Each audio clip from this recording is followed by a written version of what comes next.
क्या तकलीफ हो रही? खून निकाले बदंगर हो रही थी।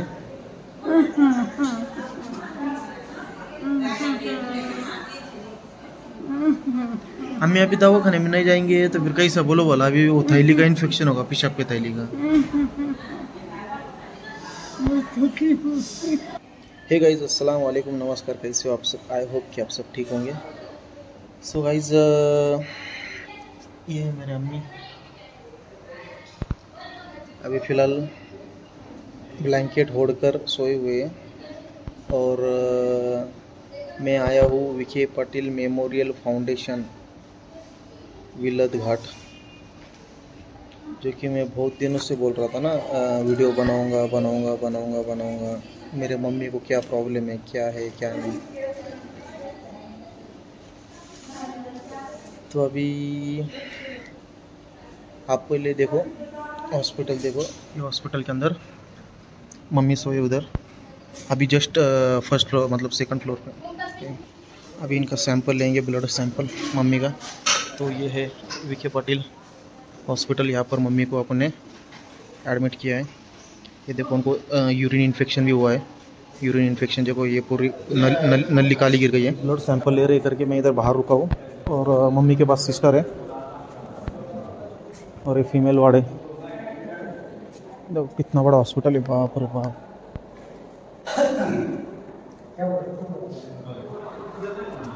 सर वीडियो बनाना अलाउड नहीं है, इसके लिए मैं छुप के वीडियो बना रहा हूँ। बाहर देखो कितनी ज़ोरदार बारिश चालू है और आज मम्मी को एडमिट करने का ये फर्स्ट डे है। इतना बड़ा हॉस्पिटल है, यहाँ पर मम्मी सोए हुए है। और मम्मी की मेडिकल हिस्ट्री मैं आपको बताता हूँ, ठीक है? तो गाइज, मेरे मम्मी की मेडिकल हिस्ट्री कुछ ऐसी है। आज 14 से 15 महीने पहले क्या हुआ था, मेरे मम्मी को छोटे से जो खुजली आती है ना हाथों के ऊपर, उस टाइप से खुजली आई थी। उसके बाद मम्मी ने लोकल अपना जो छोटा सा क्लिनिक होता है ना, जैसा BAMS वाला, उसको बताया था। उसको बताने के बाद फिर उन्होंने गोली दवा दी, एक इंजेक्शन दिया था, जिससे क्या होगा, उनकी खुजली तो रुक गई लेकिन कुछ टाइम के लिए रुक गई। और उसके बाद मम्मी को कुछ ज़्यादा तकलीफ पड़ गई। तो फिर स्किन का प्रॉब्लम था ना, अपन स्किन का प्रॉब्लम लेके गए थे उनके पास, जो कि अपनी गली मोहल्ले में होते हैं वैसे क्लिनिक, छोटे मोटे BAMS BHMS। तो बताया उनको। उसके बाद उन्होंने इंजेक्शन गोली देने के बाद बीमारी कुछ ज़्यादा ही बढ़ गई। तो फिर अपन ने क्या किया, जो स्किन स्पेशलिस्ट होते हैं ना, अभी ये हॉस्पिटल है, यहाँ पर चिल्ला पुकार जोर से होगा, थोड़ा एडजस्ट कर लो। तो फिर स्किन स्पेशलिस्ट है ना, जो कि अपन गए थे MD के पास, जिसको डर्माटोलॉजिस्ट बोलते हैं। उनके पास जाने के बाद उन्होंने मम्मी का ब्लड सैंपल वो सब कुछ लिया। उसके बाद देखा मम्मी का जो प्लेटलेट्स काउंट ऊपर नीचे था, ब्लड ऊपर नीचे था। उसके बाद बहुत कुछ प्रॉब्लम था।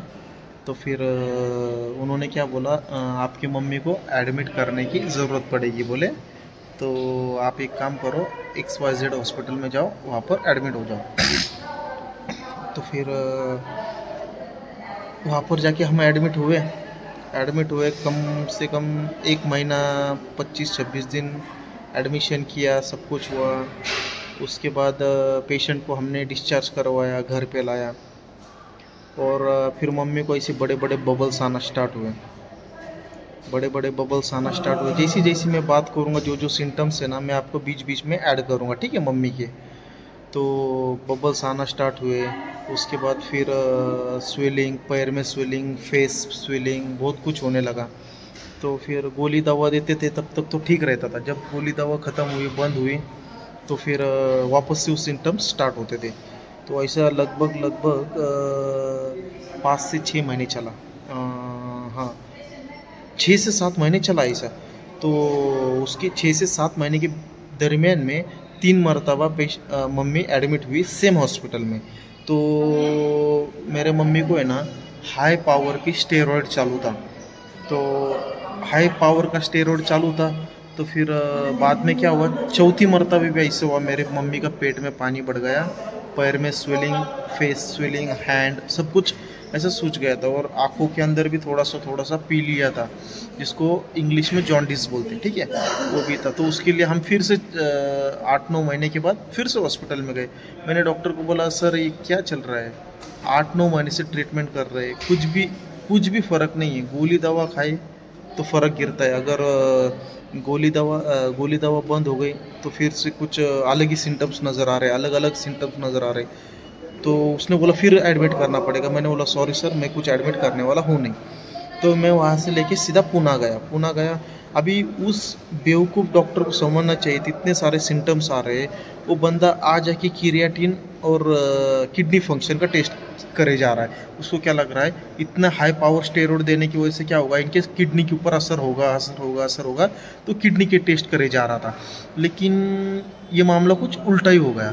तो हम चले गए पूना के अंदर इतना बड़ा कमांड हॉस्पिटल है, बाप रे बाप, इतनी ज़बरदस्त ट्रीटमेंट है ना, बहुत ज़बरदस्त हॉस्पिटल है वो। उसकी मतलब तारीफ करने लायक है वो, क्योंकि फ्री है, 1 रुपये से लेके 1 करोड़ तक का पूरा खर्चा वहाँ पर फ्री है। तो फिर अभी लंबा वीडियो बनने वाला है गाइस, हाथ दुखने लगा मेरा।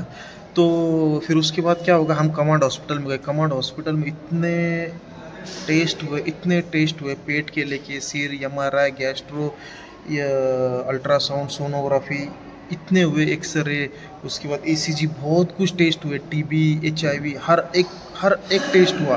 कम से कम ऐसा मोटा खर्चा पकड़ लो, 1.5-2 लाख के तो टेस्ट ही हुए, लेकिन फ्री था। एक command hospital Poona Kondhwa road, camp Kondhwa road के बीच में आर्मी का कमांड हॉस्पिटल है।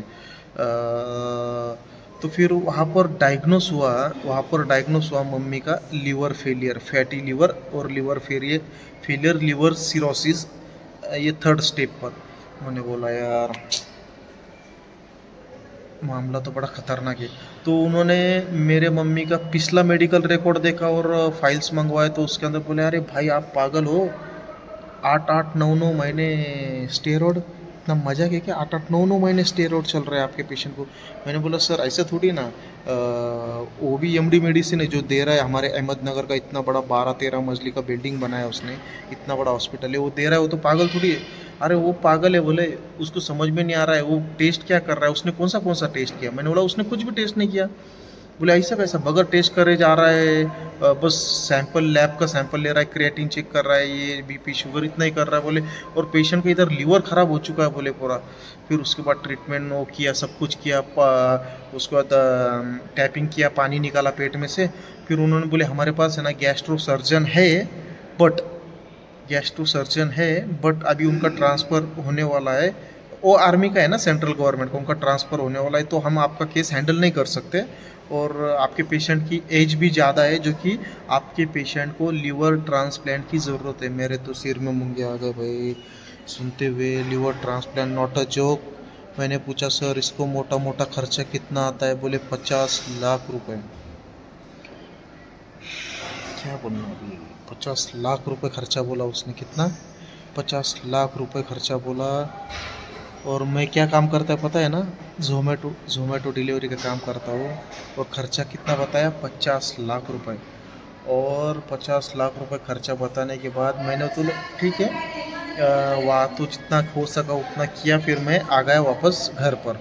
फिर उसके बाद मैंने, और आने के बाद 1 महीना मैंने अभी कुछ भी नहीं किया भाई, मैं कुछ भी नहीं कर सकता, क्योंकि वो डॉक्टर ने बताया है आपके पेशेंट को लीवर ट्रांसप्लांट के अलावा कोई भी बीमार, मतलब पेशेंट ठीक ही नहीं हो सकता, बोले डायरेक्टली बोला पेशेंट ठीक ही नहीं हो सकता है। पेशेंट को एक ही इलाज है, खिलाओ पिलाओ और आराम कराओ, जब तक उनकी ज़िंदगी रहेगी अल्लाह उनको चलाएगा।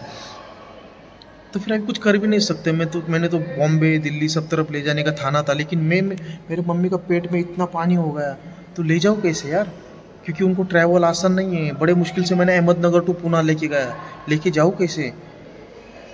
तो फिर उसके बाद फिर मैंने और एक महीना रुका, फिर उसके बाद और एक संस्था के हॉस्पिटल में एडमिट किया, वहाँ पर भी टैपिंग किया, फिर दूसरे संस्था में एडमिट किया, वहाँ पर भी ऐसा करते करते अभी मैं फाइनली वापस से उनको, मैं एडमिट नहीं, अभी भी एडमिट कराने वाला नहीं था मैं, लेकिन उनको पेशाब के थैली के अंदर यूरिन इन्फेक्शन हुआ है, और उनको यूरिन पास होने के टाइम पेट के नीचे जलन होती है, अंगार होती है, तड़पते हो, इसके लिए मैं लाया। क्यों मैं हॉस्पिटल में क्यों नहीं लेके जा रहा हूँ, क्योंकि पहली बात तो उनके हाथ इतने हाथ हो गए, बॉडी के अंदर खून नहीं है।